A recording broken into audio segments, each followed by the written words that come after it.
ஓம் மகாதேவியே நமஹ. இன்னைக்கு நம்ம சௌந்தர்ய லஹரியுடைய ஸ்லோகம் 26 அர்த்தம் என்ன அப்படிங்கிறத பார்க்க போகிறோம். முதல்ல ஸ்லோகாவுக்கு போகலாம். இந்த ஸ்லோகாவை எப்படி படிக்கிறது, தனித்தனியாக பிரித்து ஒவ்வொரு வார்த்தையும் எப்படி உச்சரிக்கிறதுங்கிற எல்லாத்தையும் ஒரு பிளேலிஸ்ட்டில் போட்டிருக்கேன். அதை நீங்கள் போய் டிஸ்கிரிப்ஷனில் போய் பார்க்கலாம். ஸ்லோகாவை பார்க்கலாமா?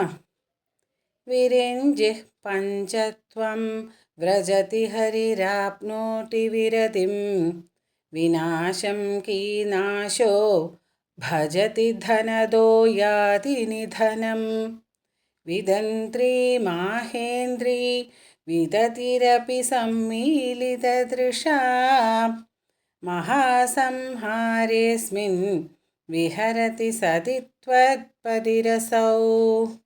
இந்த ஸ்லோகா என்ன சொல்ல வருதுன்னா, பராசக்தியுடைய பாதிவிரத்திய தன்மையை சொல்ல வருது. அவங்க ஒரு பதிவிரதை அப்படிங்கிறத உணர்த்துகிற ஒரு ஸ்லோகா இது. என்ன இந்த ஸ்லோகாவுடைய அர்த்தம்னா, மகா பிரளய காலத்தில் பிரளயம் வரும் இல்லையா, ஒரு யுகம் அழியணும் அப்படின்னா அந்த யுகம் அழியும் போது ஒரு பிரளயம் உருவாகும். அந்த பிரளய காலத்தில் கூட அம்பாளோட கூடவே இருந்த ஈஸ்வரனை தவிர சகலமும் பிரம்மா, விஷ்ணு, ருத்ரன் போன்றவர் கூட இல்லாமல் போகிறாங்களாம். ஆனால் அம்பாள் பரமசிவனோடு தான் இருக்காங்க. அந்த மகாபிரளய காலத்துலேயும் அவங்க விஹாரம் பண்ணி கொண்டிருக்கிறார்கள் அப்படிங்கிறது தான் இந்த ஸ்லோகாவில் வர்றது. மற்றவங்க எல்லாருமே இல்லாமல் போகிறாங்க.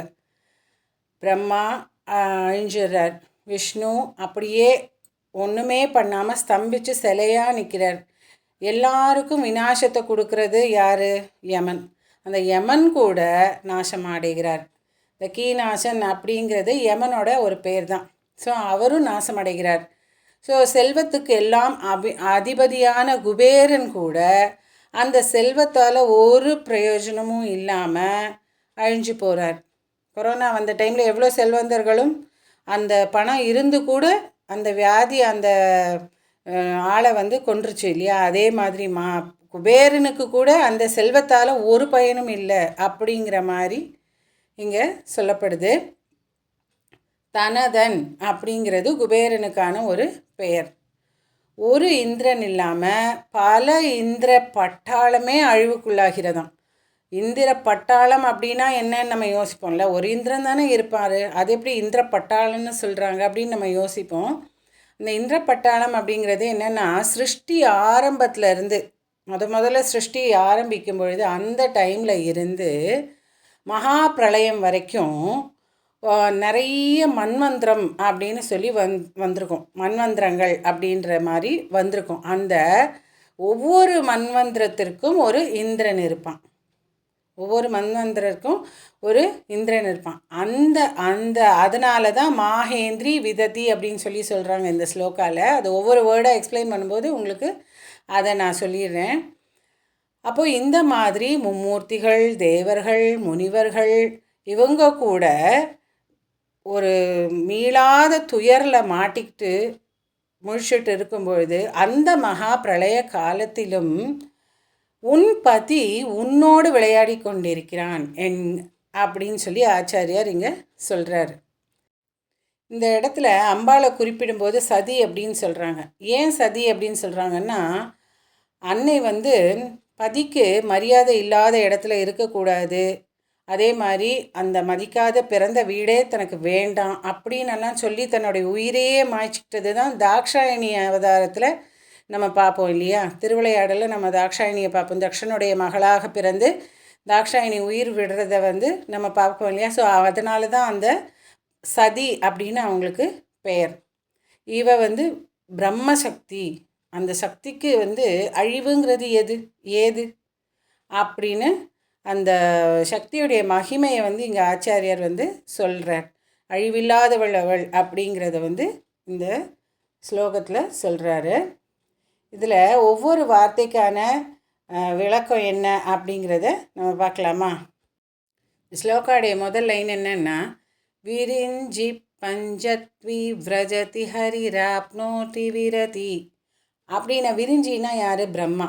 இந்த பிரம்மா அப்படிங்கிறவர் இல்லாமல் போகிறார். பஞ்சத்வி விரஜதி அப்படின்னா அவர் இல்லாமல் போகிறார் அப்படிங்கிறது தான் அந்த ஃபஸ்ட்டு 3 வார்த்தையுடைய அர்த்தம். ஹரிராப்னோதி விரதி அப்படின்னா விஷ்ணு, ஹரிங்கிறவர் யார்? விஷ்ணு இல்லையா? ஹரிராப்னோதி விரதி, ஹரியும் தன்னுடைய முடிவை அடைகிறார் அப்படிங்கிறது அர்த்தம். விநாசம் கீநாசோ பஜதி தனதோ யாதி நிதனம். விநாசம், விநாசம்னா என்ன? நாசத்தை உண்டு பண்ணுகிறவர். கீநாசோ, கீநாசம் அப்படின்னா யமனுடைய பெயர். ஸோ யமனானவன், நாசத்தை உண்டாக்குற யமனானவன் அவனும் அழிவடைகிறான். தனதோ யாதி நிதனம், தனதோன்னா குபேரன், குபேரனும் தன் முடிவை சந்திக்கிறான், குபேரனும் அழிவை சந்திக்கிறான்.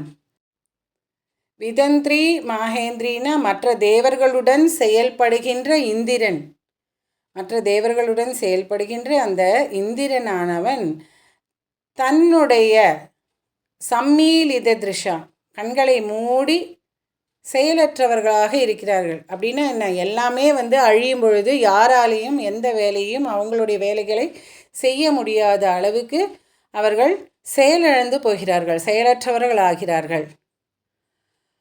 மகாசம்ஹாரேஸ்மின் விஹரதி சதித்வத் பதிரசௌ அப்படின்னா என்ன? மகா பிரளய காலத்திலும் அந்த பெரிய அழிவு காலத்திலும் விஹரதி உன்னுடன் மகிழ்கிறாள். யார்? சிவனின் விசுவாசமான துணைவி. சதித்வத் பதிரசௌ அப்படின்னா ரொம்ப விசுவாசமான பதிவிரதையாக இருக்கக்கூடிய அந்த சதியாகப்பட்ட அந்த பார்வதி தேவியானவள் இருக்கிறாள் அப்படிங்கிறது தான் இந்த ஸ்லோகாவுடைய அர்த்தம். இப்போ ஒவ்வொரு வேர்டையும் நீங்கள் புரிஞ்சிருப்பீங்க. விரிஞ்சினா பிரம்மன், ஹரிராப்னோத்தின்னு வரும்போது ஹரின்னா விஷ்ணு, விநாசம் கீநாசோனா கீநாசன்னா யமன், தனதோ அப்படின்னா குபேரன், விதந்திரி மாகேந்திரினா இந்திரன், எல்லாருமே செயலாற்று இருக்கிறார்கள். எப்போ? மகாசம்ஹாரேஸ்மின் மகாபிரளய காலத்தில். ஆனால் விஹரதி சதித்வத்பதிரசம் அந்த சதியானவள் பதியுடன் மகிழ்வாக இருக்கிறாள் அந்த மகாபிரளய காலத்திலும் அப்படிங்கிறது தான் இந்த ஸ்லோகாவுடைய அர்த்தம். இதை நீங்கள் சொல்லுவதன் மூலமாக சத்ருக்கள் அழிவார்கள் அப்படிங்கிறது தான் இந்த ஸ்லோகாவினுடைய அர்த்தம். அடுத்ததில் ஸ்லோகம் 27 பார்க்கலாம். இப்போ இந்த ஸ்லோகாவை இன்னும் ஒரு தடவை கூட படித்தா கேட்டால் உங்களுக்கு புரியும் இதனுடைய அர்த்தம். விரிஞ்சி பஞ்சத்வம் விரஜதி ஹரிராப்னோதி விரதிம் விநாசம் கீநாசோ பஜதி தனதோ யாதி நிதனம் விதந்திரீத் மாஹேந்திரி விததிரபி சம்மீலிததிருஷா மகாசம்ஹாரேஸ்மின் விஹரதி சதித்வத் பதிரசௌ. ஓம் மகாதேவியை நமः.